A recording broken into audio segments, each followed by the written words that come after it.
Tá boa aí, show, legal. Bem, pessoal, vamos esperar alguns minutinhos só para o pessoal poder ir chegando aí para a gente trocar uma ideia. Hoje é a nossa primeira live, é o primeiro teste aí, um pouco antes da gente sair para a expedição, que acontece agora dia 23 de setembro, a travessia do Bem, expedição de caiaque pelo segundo maior rio brasileiro, o Rio Paraná. E aí, vamos aguardar um pouquinho ali, só para dar tempo do pessoal poder chegar. Aqui no meu são 19h34, estamos em Curitiba, hoje por incrível que pareça, tá um tempinho mais agradável, mas à noite acaba caindo aí a temperatura. E, como a gente tem pouco cabelo, sentimos frio e aí colocamos aquele fleecezinho para dar uma boa esquentada aí, né? Legal, B, seja bem-vindo aí, cara, que massa te ver por aí. Legal, Michele também tá na área, legal, Michele, que bom que você tá por aí também. Espero que a gente possa realmente trocar uma ideia. Hoje a gente vai falar das primeiras, né? Falar com um baita desafio de como realmente organizar uma expedição de longa duração. É aquele sonho de consumo de muitos, né? E eu posso dizer, gente, dá para realizar com organização e planejamento. Você consegue fazer realmente, né, um projeto legal, relevante, com impacto. E aí a ideia hoje é trocar um pouco de ideia, um pouco da minha experiência de como, vamos dizer assim, o idealizador e coordenador de projeto. A gente já está indo aí, se for contar de aventura, acho que é minha quarta ou quinta, se não me engano. E aí a gente troca uma ideia para ver sobre como vai funcionar. Oi, Cris, seja bem-vinda aí. Cris Alessi está na área, legal. Vamos te ver por aqui também. Então, só aguardar mais um pouco para a gente esperar, que eu sei que tem um pessoal que está chegando aí, que tá querendo, vai querer ver. E aí a gente abre aí o nosso bate-papo para falar um pouquinho como que organiza a expedição de longa duração para aqueles que são aventureiros da vida aí. Deixa eu só compartilhar aqui um negocinho, pessoal. Pronto. Então, beleza. Bem, tá presente aqui a Sara. A Sara cuida da nossa rede de marketing digital.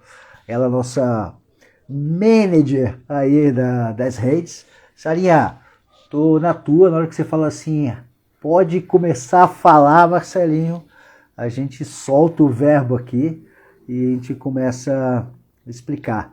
Tá, Sara? Então eu tô na tua aí. Você que tá organizando e compartilhando. Na hora que der, a gente já começa aqui esse nosso bate-papo. Para aqueles que não conhecem, que estão chegando, depois, lógico, tem na nossa rede aqui no Travessia, mas também tem o site do projeto lá, é bem legal de dar uma olhada. Tem links de outros projetos da galera que tá, da equipe que está embarcada. E aí dá para vocês terem um pouquinho mais. Bem, moçada, recebemos sinal verde, então começaremos.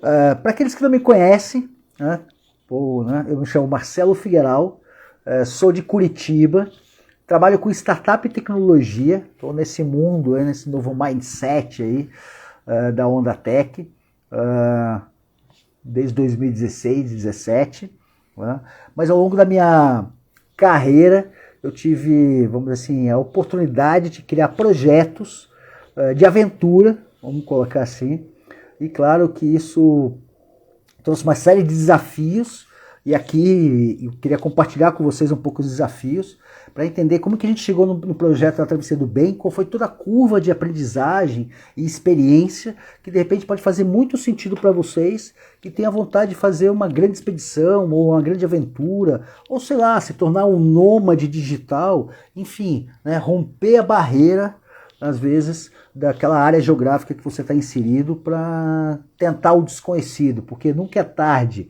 ir mais além e nunca é tarde tentar o desconhecido. Então, em 1997, eu estava recém-casado, eu fiz esse material aqui, mostrando para vocês, esse aqui é o último que sobrou, Foi meu primeiro livro. O projeto chamava Guia do Ciclista, Trilhas e Ciclovias de Curitiba. Em 97, mapeei as principais ciclovias, trilhas da cidade, rotas de cicloturismo. Tive a honra de poder conhecer o Antônio Linto. Pô, chegou um remador legal aí de Águas Brancas, o Fernandinho Amaral. Ô, Fernando, seja bem-vindo aí, cara. Que honra ter você aí. E na época, em 97, bike estava começando, eu fiz entre a ideia de que... Pessoal, desculpa. Eu acho que deu uma oscilada aí, né? Acho que agora voltou. Voltou. Bem, desculpa, pessoal. Bem, aí, contando a história lá do guia, eu consegui viver 2 anos, e aonde isso me levou? Me levou a fazer projetos, o ecoturismo estava surgindo no Brasil, e meu primeiro projeto, vamos dizer assim, de aventura que eu acabei vendendo foi por uma empresa que existe, uma autarquia pública aqui do Paraná, que chamava Eco Paraná. Tinha propósito de estruturar projetos de ecoturismo. E aí ali eu entrei nesse segmento de fazer projetos ligados à sustentabilidade, meio ambiente, né, experiência, vamos dizer assim, de aventuras. Claro, o mercado estava nascendo, na época foi um projeto muito interessante, mas ele não dava continuidade, não tinha muita sustentabilidade. Então fomos para o mercado formal de trabalho, fiquei na bike aí até 2012. E aí de 2012 para 2015, né, assim, correria, né, com trabalho, 2 filhos, tudo, fiquei um pouco mais sedentário, mas em 2015 eu tive a oportunidade de fazer um outro projeto lindo, que é esse aqui, ó, que é desse livro, que foi a Expedição Xingu. Não sei para quem conhece, mas existe o Parque Indígena do Xingu, e eu atravessei de caiaque, remei 420 quilômetros, aí descobri o projeto, né, descobri o caiaque assim como um esporte, o caiaque oceânico como um esporte super legal, e a experiência de fazer o projeto do Xingu foi o que me trouxe de novo até aqui da expedição da travessia, que ali surgiu uma série de aprendizados de como estruturar um projeto, como montar equipe, como formatar custo, como buscar patrocínio, e foi um projeto também muito rápido. Entre a ideia e a execução foram um pouco mais de 5 meses, 6 meses para ser exato. Então o objetivo hoje desse bate-papo, para falar um pouco da travessia, como que surgiu o projeto com vocês, é que sim, como que você pode organizar expedições de longa duração, ou projetos de aventura, né, e fazer com que esse projeto ele consiga ser pago, né, quer dizer, você consiga praticamente deixar no 0 a 0, e qual que é a lógica que a gente adota para fazer essa estruturação. Tá? Oi, Isabel, seja bem-vinda, que legal que você está por aí. Isabel também tem uns projetos bem legais aí. E aí é isso que eu quero compartilhar com vocês. E dentro do projeto, assim, quando você vai criar um projeto de aventura, de viagem, o tema que for, existe uma lógica que a gente adota para poder configurá-lo, tá? Que segue basicamente a lógica de como fosse um projeto de negócio, tá? Então, o que eu quero compartilhar com vocês, depois eu vou abrir para perguntas, já teve algumas perguntas que rodaram dentro dos posts, né, para vocês refletirem e, de repente, até ser um norteador para quando vocês forem estruturar uma expedição, ou uma aventura, ou uma viagem, seguir esse princípio. Então, são 10 temas que eu separei para trocar ideia com vocês, né, para poder mostrar um pouquinho como que a gente estrutura. Oi, Priscila, que legal que você está por aí, a Prica chegou aí. Pessoa também, um ser humano também super mágico, seja bem-vinda aí, Pri. Bem, então a primeira coisa que você tem que pensar é para onde você vai, o que você quer fazer? Você quer fazer uma viagem de bike, um cicloturismo, uma caminhada, ou uma viagem de moto, ou de carro, né? Qual que é o princípio do projeto que você está querendo fazer e qual que é o propósito dele? Né? Eu sei que projeto de aventura, né, sair, o pessoal pergunta, Marcelinho, mas tu vai sair para uma remada de 830 quilômetros para uma região que você não conhece, não tem contato, assim, parece ser meio porra louca, meio doideira. Não, não é. É tudo pensado, relativamente planejado e, claro, analisado os riscos para você minimizar todos os impactos, tá? Então, primeiro ponto, você tem esse para onde eu vou, o que eu quero fazer. A minha dica é dê um nome, tá? Batize o teu projeto. Expedição aos confins do mundo, vou para o Ushuaia, ou sei lá, Caminhos da Aventura até o Alasca. Batize o nome do projeto, porque vai te ajudar depois a criar um propósito, ou a criar uma história sobre essa viagem ou a expedição que você está criando. Tá? O segundo, que é claro, isso tem que ter, é você fazer um bom mapeamento. É onde o pessoal usa, às vezes, as ferramentas digitais que tem da Google, Wikirotas ou algo parecido para calcular ou para mapear, mas a minha indicação, quando são esportes ligados à aventura, que são mais expedições, né, e a diferença de um projeto de aventura para um projeto de expedição é que a característica de infra e estrutura são bem diferentes. Eu, pessoalmente, gosto de usar o Google Earth. Então, eu vou lá, traço uma rota ou traço um mapeamento e dali, conforme a configuração, vamos dizer assim, do esporte ou como eu posso dizer, do mecanismo que eu vou usar, né, eu começo a criar as etapas de parada, de ponto de parada. Então, se for fazer de bike, você pedalar de 40 a 70 km por dia, é um trajeto legal. Então, a cada 40, 70 você vai travando as suas etapas. No caiaque oceânico, dependendo se for em mar, né, a distância geralmente é um pouco menor por uma questão de maré. Quando é rio, já dá para ser um pouco maior. A gente já vai lá as etapas, por exemplo, a Travessia do Bem tem de 30, 40 quilômetros por dia. Então, você mapeou, criou as etapas, você já tem as suas etapas de parada. E aí vem o segundo cálculo, que é muito importante, é dizer quanto tempo você vai ficar lá. Porque muitas vezes uma expedição ou um projeto de aventura e de viagem tem atrativo no local e você precisa se planejar corretamente para isso, tá? Por que eu sempre sou um pouco mais incisivo nesse planejamento? Porque ele influencia diretamente teu custo e tua disponibilidade de tempo. Tá? Então, vale a pena perder tempo. O Travessia, a minha experiência, que quando eu criei a Travessia, eu levei em torno de 60 dias para poder mapear. E dentro do mapeamento, além de criar uma rota, eu fui pesquisar sobre a região, entender o que é risco, o que tem de atração, o que não tem de atração, o que são os diferenciais e assim por diante. Tá? O segundo ponto, quarto ponto, o terceiro é o planejamento das etapas, é a questão da equipe. E aí é uma coisa muito pessoal e eu vou compartilhar com vocês a minha experiência da travessia. A travessia, quando surgiu na minha cabeça, surgiu de um site. A gente estava naquele mundo doido de pandemia, né, de Covid. Eu vi um documentário que está, inclusive, até na Amazon, chamado Expedição Okavango. Oi, Carol, que legal te ver por aí. Que bom que você está acompanhando.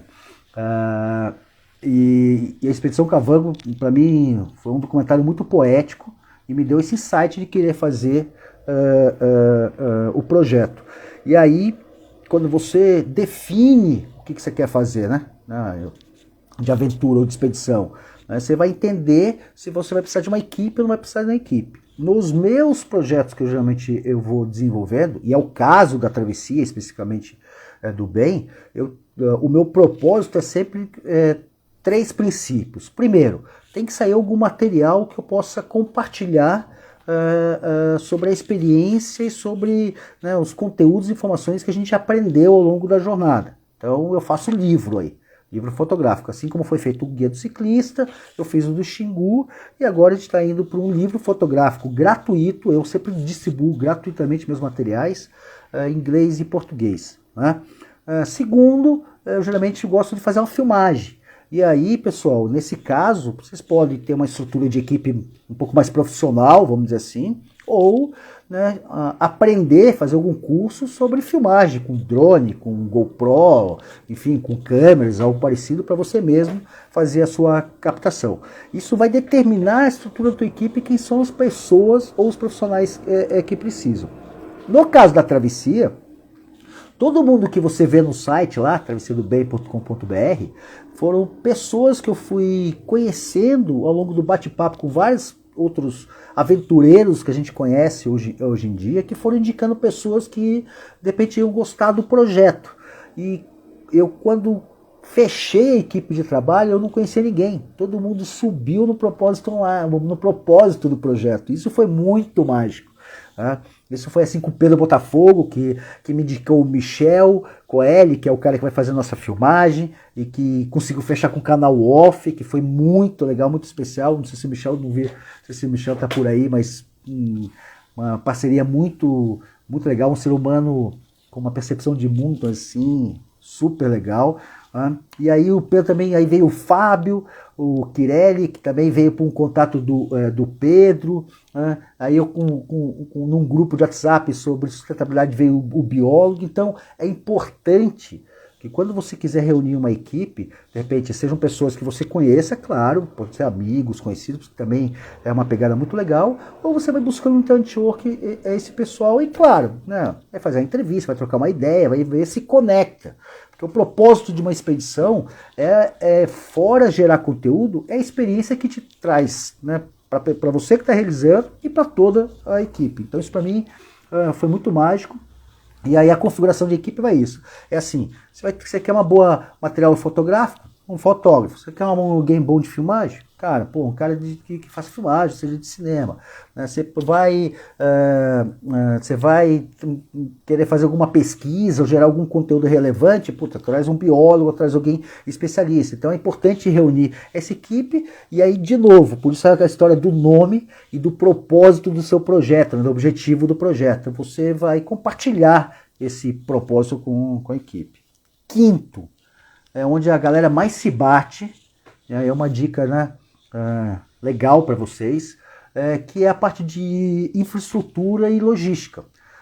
Aí vai estar muito ligado ao tipo de equipamento que você vai usar para esse deslocamento. Se for uma subida de montanha, né, de repente Brasil ou fora do Brasil, se for um cicloturismo, um rolê de moto longa, né, uma expedição de moto, de carro, algo parecido, a infraestrutura vai estar muito vinculada. E a minha dica, de novo, vai de acordo com a configuração que você precisa fazer. Se você vai para um projeto que você quer filmar, documentar em foto, filmagem, a tua infraestrutura vai ter da equipe tem que pensar em 4 steps no mínimo, né? A alimentação da moçada, como que vai ser feito. Segundo, hospedagem, ou seja uma hospedagem, seja de um camping selvagem ou em algum local, né, porque isso vai impactar em custo. Terceiro, seguro, galera, seguro, tá? Uma questão de responsabilidade, né, com aqueles os seres humanos que estão indo juntos e, claro, uma responsabilidade jurídica de projeto, você sendo o líder ou o coordenador, tá? E o quarto é pensar numa questão na parte de infra dos equipamentos. Então, Travessia do Bem como exemplo. São 21 etapas que a gente tem dentro da expedição. Oi, Letícia, que legal que tá por aí. Que massa. Então, assim, são 830 quilômetros em caiaque oceânico, vão ser feitos em 21 etapas, que cada etapa é uma pernoite. Eu configuro, que foi a lição do Xingu, que a cada 3 dias remada a gente para para descansar, para recuperar as energias. Tá? Então, na conta eu sempre faço assim. Dentro das etapas tem local que não tem onde dormir, então é acampamento selvagem. E aí a infraestrutura para um acampamento selvagem é o kit de acampamento, claro, né, um kit de alimentação, estrutura para você poder, aí se calcula exatamente quanto mais ou menos cada pessoa come, o que você precisa levar de comida, assim por diante. Então você tem uma infra ali de equipamento para o acampamento selvagem. Tá? Então isso é o primeiro ponto. O segundo, é claro, aí a questão de vestimenta, que é uma coisa que gera muita dúvida na galera. E aí né, moçada, para compartilhar com vocês. Essa parte de vestimenta, assim, eu levo uma roupa boa, né, um jeans, uma camisa, uma roupa assim um pouco mais social, vamos dizer assim, né? Mas boa parte das roupas são né, para expedição, né? Então é uma camiseta de dry, bermuda, né, uma segunda pele. Então vamos dizer assim, o teu look de expedição é um look esportista, tá? E aí a quantidade de roupa também ela tem que ser limitada por uma questão de espaço de bagagem e peso. Então é uma coisa que tem muito material na internet que você consegue localizar de várias dicas. Pessoal, minha dica tipo o princípio de 4 camadas que a gente adota, né? Tipo uma segunda pele, uma blusa de lã ou algum tipo um fleece, um moletom, um corta-ventos, de repente para a região que você for tá indo, uma roupa um pouco mais fria, vamos dizer assim. Esse é o pacote, tá? A parte de roupa íntima, que a galera também sempre fica com dúvida, né? Eu calculo aí, que é o meu caso, né? Ó, Letícia comentou, roupa leve e funcional, que seca rápido, isso aí, boa dica, Letícia. Eu, no meu caso, por questão de roupa íntima, meia, cueca, etc. tal, eu calculo sempre em torno de 5 dias, 6 dias, porque aí você vai lavando e vai lógico, né, reutilizando, e com roupas com tecidos leves, que secam rápido e assim por diante. Fechou? Então, essa parte. Logística. A logística vai de acordo com o tamanho da tua expedição e, claro, complexidade de como que você vai executar. Então, no nosso caso, que tem que levar caiaque, equipamento de filmagem, assim por diante, a logística é um pouco mais complexa e aí a gente trava essa logística usando os veículos para acesso até o rio e aí os apoios, nesse caso da travessia a gente vai ter barco acompanhando, você começa a fazer as cotações e aí de uso de... né, desses barqueiros, o pessoal, que aliás é gente boníssima. Tá? Cauê, já te respondo lá como a proposta e valor de expedição aí. Legal, bom te ver por aí. Então aí é outro item que é importante colocar em pauta.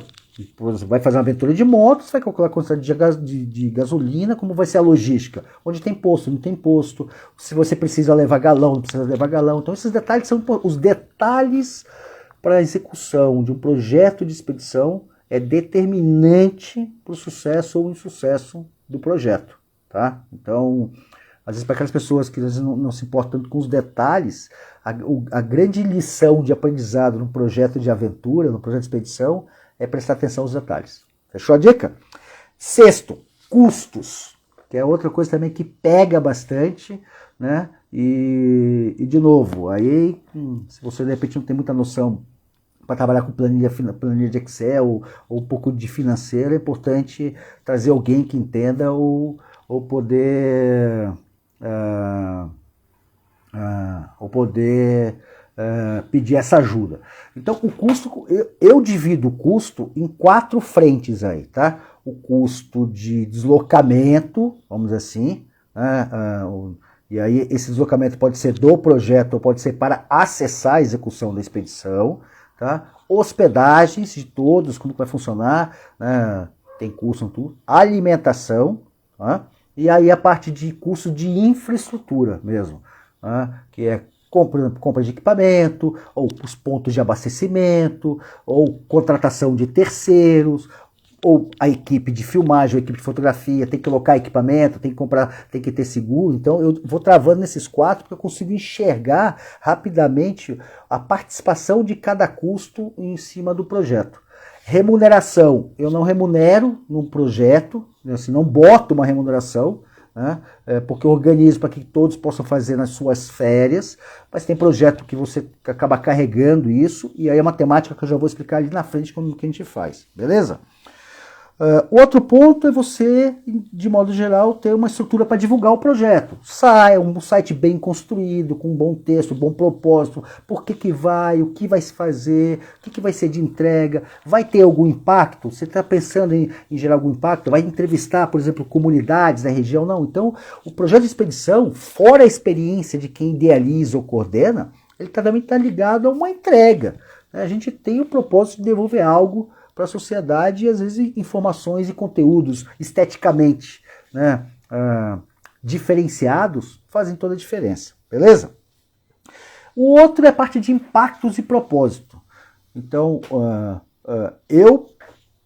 minha dica para vocês é o seguinte: vai fazer um projeto de aventura com você e sua família, dê um nome, crie um propósito para ele, um impacto. Olha, queremos ir de Curitiba até o Alasca, né, para fazer um mapeamento de saber quais são os principais, né, perfis de artesanatos mais relevantes de cada país. Então, o impacto que a gente quer gerar é de compartilhar, né, como que se o artesanato ou a arte desses países tem pontos em comuns entre eles. Por exemplo, né, dando uma dica. Vou subir o Aconcagua ou o Everest. Legal. Qual que pode ser um impacto, né, que você pode, de repente, fazer ou criar de propósito? Putz, olha, vai subir o Everest, tem toda a equipe, e a gente vai documentar ou mapear como que está a questão, por exemplo, de lixo na região, ou quais são os impactos do autoturismo que está surgindo. É legal ter isso, por quê? Porque se começa a construir um projeto que pode fazer sentido para a parte crítica, que é captar recurso.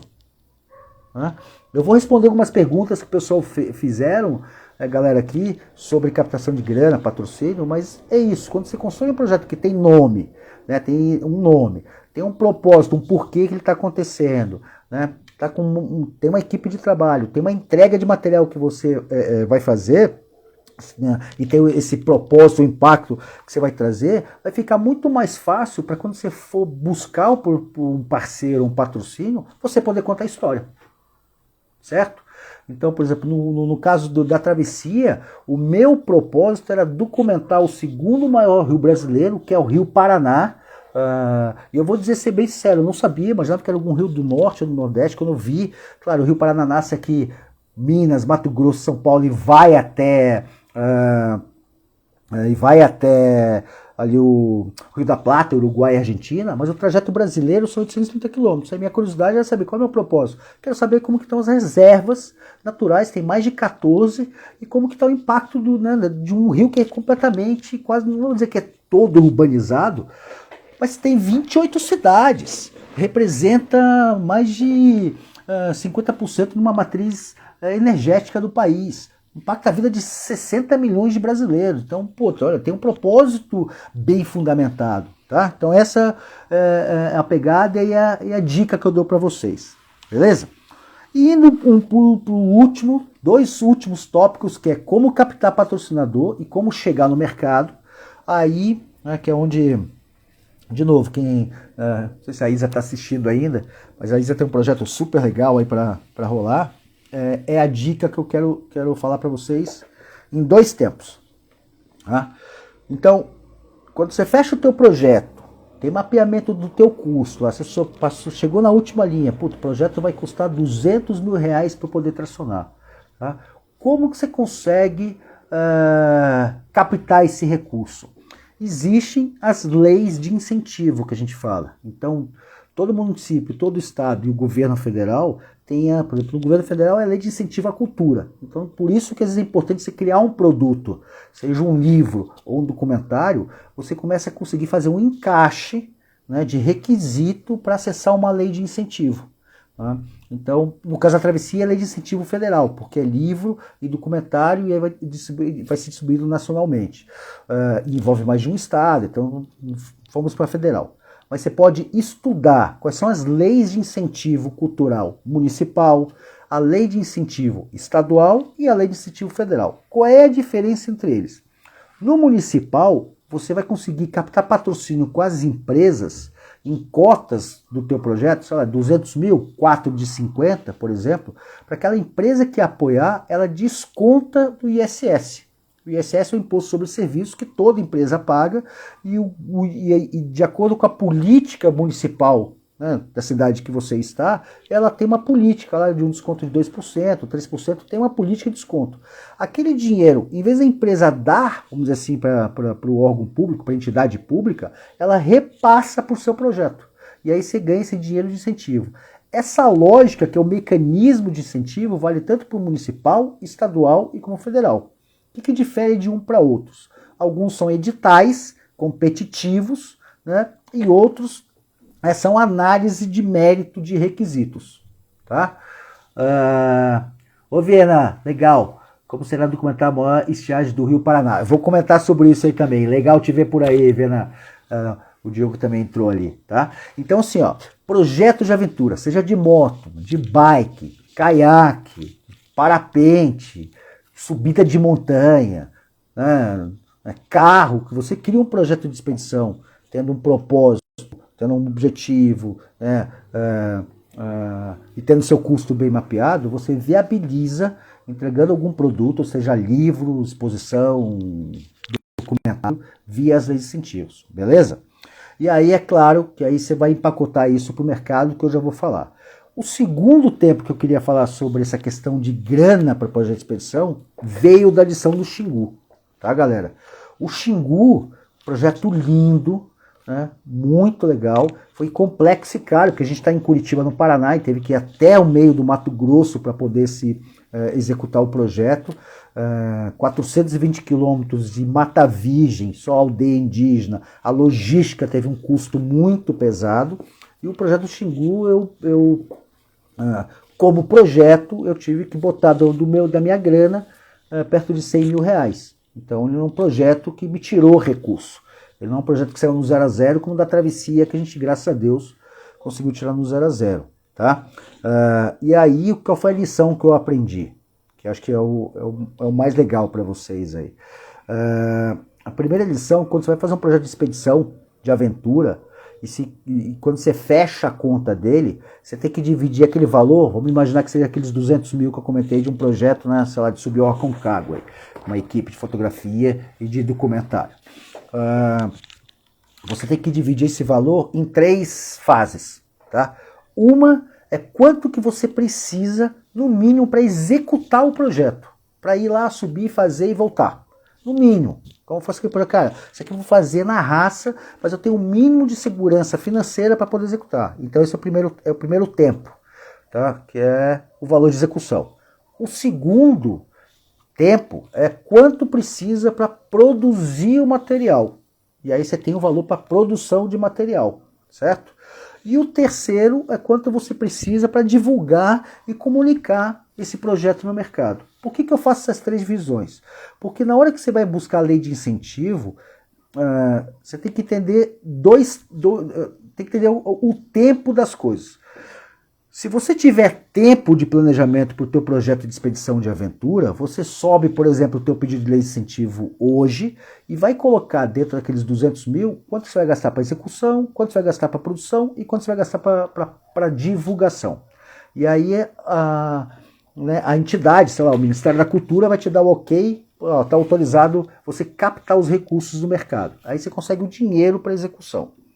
Né? Quando você não tem esse tempo, está muito em cima do laço, qual que é a sacada?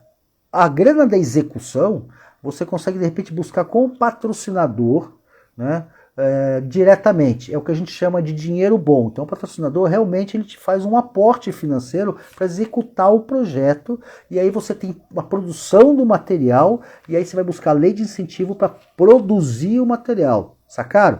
Então tem essas 2 diferenças. Isso é importante, porque na tua estratégia aí de ir ao mercado, fica muito claro que você está indo buscar o patrocínio para execução, depois você vai buscar o patrocínio com lei de incentivo para produção e divulgação. Tá? Mundo ideal, galera, mundo ideal. Você poder fazer teu projeto, né, vai acontecer, sei lá, daqui 2 anos, e você subir de uma lei de incentivo agora, por exemplo, e ter esse tempo para poder captar. Esse é o mundo ideal. Mas nem sempre a oportunidade de fazer uma aventura, uma expedição, né, esse tempo casa. E aí qual que é a minha última dica para vocês é como ir ao mercado. Se você tiver bem particionado o teu projeto entre o quanto precisa de grana para executar, quanto que precisa de grana para produzir material e quanto precisa de grana para poder divulgar, você consegue montar o material que vai para o mercado, né, de uma forma muito clara para o patrocinador. Porque o que patrocinador quer de projetos de aventura ou de expedição? 3 coisas. Lógico, visibilidade, né, de um projeto, e esse projeto tem que casar, vamos dizer assim, com as bandeiras que aquela empresa levanta, sustentabilidade, ou de querer ter acesso, de repente, a uns dados de uma pesquisa, ou algo parecido. Então tem que estar aderente ao negócio da empresa que está captando, né, devido a essa visibilidade. Segundo, relação de confiança. É uma relação de confiança, né, de entender que o projeto tem um bom propósito, vai gerar um bom impacto e gera, vamos dizer assim, uma empatia tanto da marca que está apoiando como com o projeto que está sendo executado. E o terceiro, é claro, ter o material, e aí nessas cotas de patrocínio eu sempre deixo um lote de livro, né, ou a gente faz algum evento com o pessoal. Ervin, você está pedindo para participar, só me dá um ok aqui no chat, só para eu poder entender como que eu posso te puxar aí daqui a pouco, tá? E o terceiro, nesse lote de você dar, porque claro, tem que servir para um fornecedor, para um cliente, assim por diante. Então é nessa lógica de estrutura que você monta o teu projeto, o teu kit de pedido de patrocínio para uma expedição, né, junto ao mercado. É importante trazer alguém de marketing, nesse caso eu tenho a Sarinha. Obrigado, você está fazendo toda a diferença aí no nosso projeto, alguém que entende essa parte de rede social, montar post, assim por diante, parte de conteúdo. Também é importante uma assessora de imprensa, porque daí você pega o teu projeto, você concorda que ele parou de ser seu e passa a ser do mercado? E faz toda a diferença. Né? O meu projeto da travessia é o projeto das minhas férias. Eu sempre me organizo para fazer as minhas férias. Eu podia estar muito bem fazendo uma coisa simples, mas não, o que eu quero? Cara, eu quero documentar, quero deixar não vou dizer que é um legado, mas quero deixar um momento especial nessa época de estiagem do rio, como teve um amigo que acabou perguntando, que é um momento histórico. Agora, se o material vai ser relevante ou não relevante, vai depender da experiência que a gente vai viver lá. Tá? Então, o projeto de expedição para longa duração, ele tem essa característica de ser muito pessoal. É um projeto que a gente chama que é vivo, porque você planeja, deixa tudo certinho, mas chega na hora, né? Você tem que sempre fazer esse ajuste do planejamento, né? E o terceiro é que o resultado, depois que, como você vê assim como foi do Xingu, né, você realmente, vamos dizer assim, você sente aquela pontinha de orgulho que você fez um projeto bonito. Tá bom, moçada? Era isso que esse humilde careca aqui tinha para compartilhar contigo sobre estruturação de projeto de expedição para longa duração, que ele segue uma lógica relativamente quase que de um projeto de negócio, né, a fim de poder compartilhar um pouco de conhecimento com vocês. Detalhe, os meus projetos eu nunca monetizo, assim, nunca gero lucro, eu sempre quero que ele pague esse custo de projeto e distribuição sempre gratuita, tá bom? Eu vou abrir para a pergunta, moçada, aí para vocês. Para quem está chegando, seja bem-vindo. A gente está se falando um pouquinho como foi estruturado o projeto da expedição Travessia do Bem, que é uma expedição de caiaque de 830 km pelo segundo maior rio brasileiro. E aí agora eu vou responder já umas perguntas que já tinham sido feitas um pouco antes, e é o agora que está rodando, tá? Bem, lá no Stories, que rodou lá uma enquetezinha de perguntas, essa é uma pergunta de assim, qual é a nossa expectativa. Cara, a minha expectativa é que a gente possa, com esse projeto, ter três entregas, né? Além do livro fotográfico e do documentário, que aliás vai para o canal Off, galera, tá?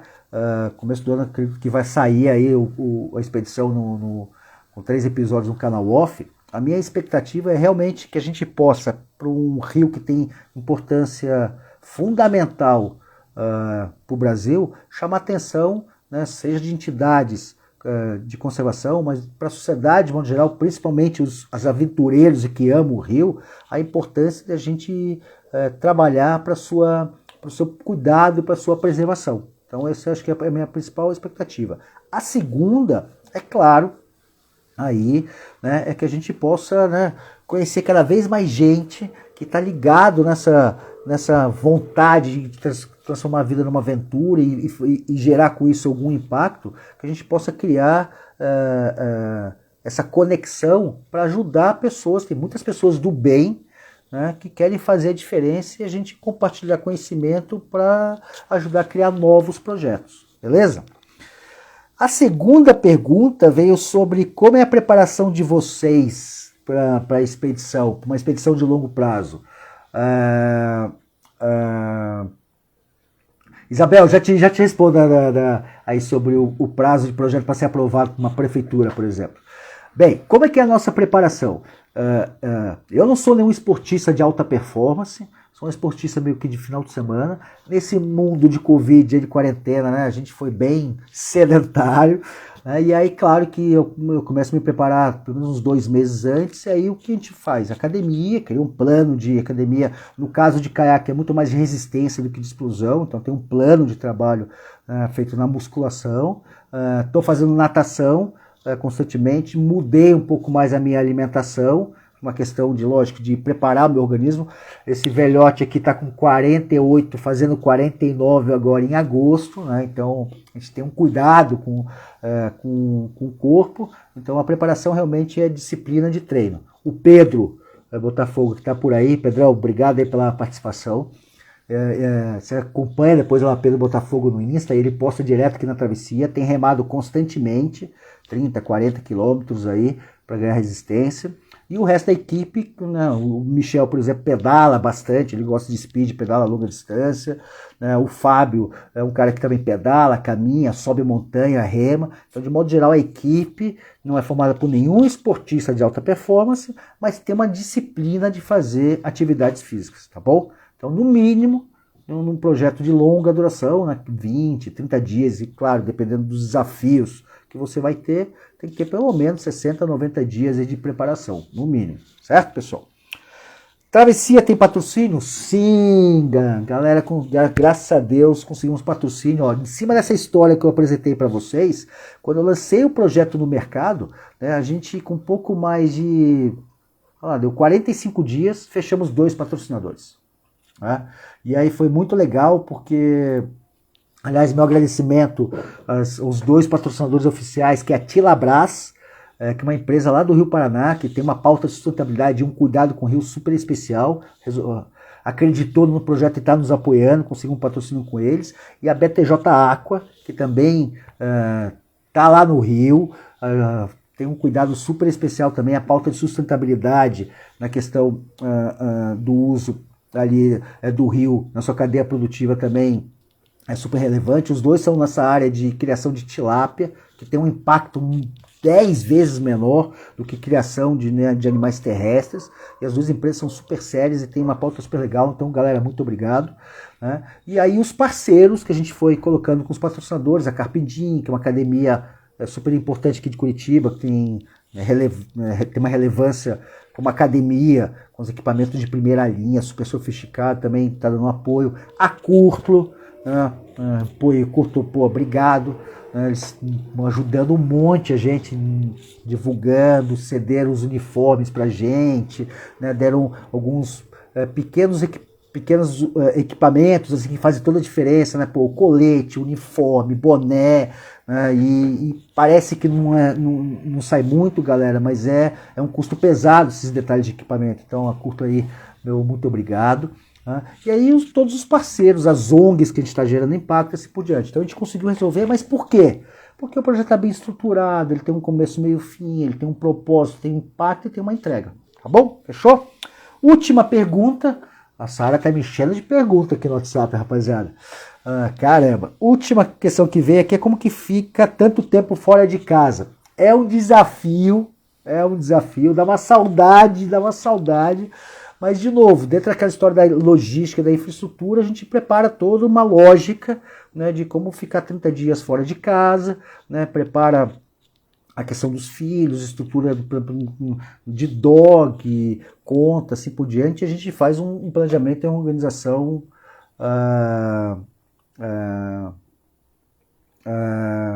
previamente, tá bom? A Sara já está me avisando aqui que a gente tem que daqui a pouco começar a fechar. Deixa eu ver se vem mais alguma pergunta aqui do chat. Tá, estiagem a gente já falou. Como chegou no propósito de valores, a gente já falou. Tinha a pergunta da Isa aqui. Tá, quanto tempo demora para o projeto ser aprovado na prefeitura e depois o tempo estimado para captação com as empresas. Usa alguma agência para isso? Tá, beleza.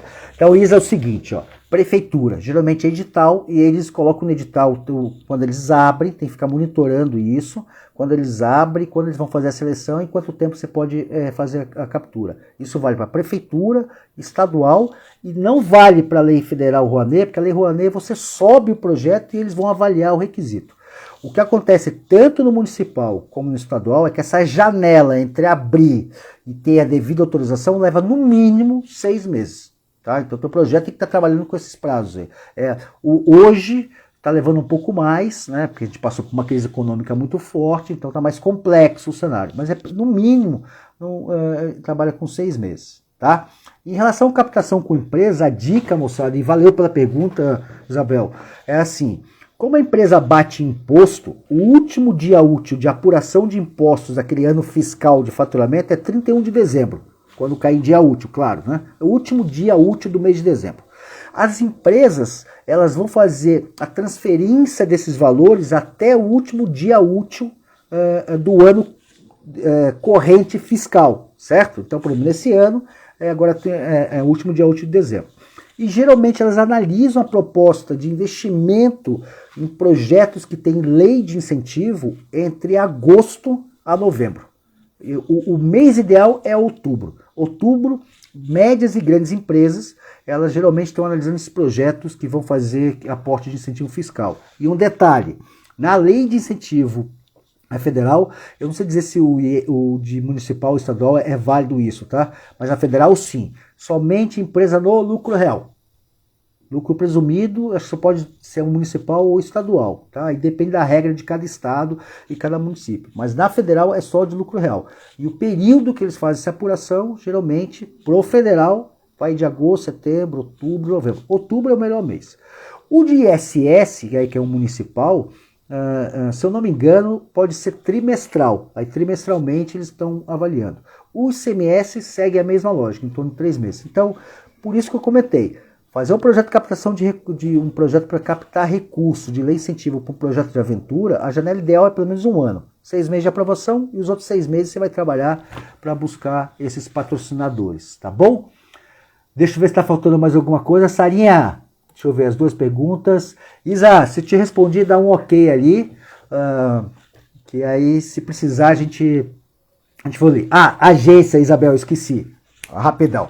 Sim, existem agências especializadas que estruturam um projeto de incentivo fiscal e aí também podem captar esse recurso para vocês. Mas tem que entender que é um trabalho muito especializado, é difícil, tá? E vamos dizer assim, e pode ter um custo que você pode considerar pesado, porque às vezes eles cobram, né, vai de 10% a 30% do valor do projeto. Geralmente, a lei, você pode captar, você pode remunerar até 20% o cara que vai captar, mas a empresa que estrutura tudo, ela cobra um valor sobre o projeto ou te cobra um fizinho para você poder fazer, mas tem empresa que a gente pode indicar para vocês sim, tá bom? Sarinha, terminando aqui, galera, obrigado pela participação de todos, segue a gente aí no Travessia do Bem, compartilhe depois, vai ficar gravado aí para vocês, tá? Tá bom. A Sara pediu aqui para quando terminar, não esquecer de salvar para compartilhar no feed. Tá bom, Sarinha, vou salvar aqui para não deixar de compartilhar. Galera, último recado antes de fechar. Eu não sei se eu consigo colar aqui no Insta, mas hoje falamos sobre como organizar as expedições de longa duração. Dia 25/8 vai ter um bate-papo super legal na próxima quarta-feira, 19h30, aqui na Travessia, que é com Fábio, Pedro, que são os 2 remadores, e a gente deve trazer mais um remador aí relevante, a gente vai falar sobre os desafios de remar em expedições de longa duração. Então é um bate-papo muito legal. Dia 1º de setembro, dia 2 de setembro, a gente traz o Michel, que é do Off e tal, junto com o Fábio e o Pedro, que já fizeram vários projetos de filmagem de expedição, de como criar documentários em projetos de expedição. E no dia 9 e dia 10, a gente bate um papo com os patrocinadores, esse vale a pena vocês acompanharem, que é no ponto de vista do patrocinador, que faz ele decidir por um projeto de aventura para dar o sim ou dar o não. Então ali vai ser a dica para quem quiser realmente fazer captação. Tá bom, pessoal? Brigadíssimo pela presença de todos, né? Muito legal esse bate-papo. Não esqueça nossas próximas lives. Obrigado aí a Tila Braz, BTJ Aqua, Curto, Carpe Diem, Pangeia, Iniciativa Verde, Consciência Limpa e mais uma galera que eu sei que teria que estar falando aqui pelo apoio. Tamo junto, vamos fazer um projeto lindo e que vai sair um material espetacular. Tá bom, rapaziada? Obrigado, valeu pela presença, acompanhe a gente, semana que vem tem mais live aí. Valeu, obrigado, um abraço a todos.